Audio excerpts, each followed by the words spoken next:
যে আপনারা আমাদের এই অর্থ আপনাদের কাছে আমানত রেখেছি, কিন্তু আপনারা রক্ষক ভক্ষক সেজে বারবার আমাদের দেশকে দুর্নীতিতে চ্যাম্পিয়ন বানিয়েছে।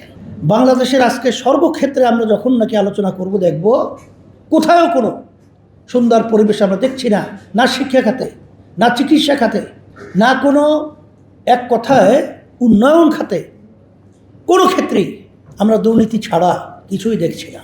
এই জন্য আর সরকারকে বলবো যে আপনারা যে বাজেট পেশ করছেন, এখানে ঋণের কথাও আমরা দেখেছি আপনারা আলোচনায় নিয়ে এসেছেন। আমরা ঋণ প্রতি বছর বাড়ছে। এক কথায় 2026-27 যে আপনারা অর্থ বছরে বাজেট ঘোষণা করবেন, সেখানে যে আপনারা ঋণের পরিমাণ দেখিয়েছেন, এতে করে আমাদের দেশের প্রতিটা জনগণের মাথায় 1,40,000 টাকার মতো ঋণ আমরা বিদেশের কাছে দায়বদ্ধ হিসাবে আমরা বোঝা নিয়ে চলব। এটা হতে পারে না।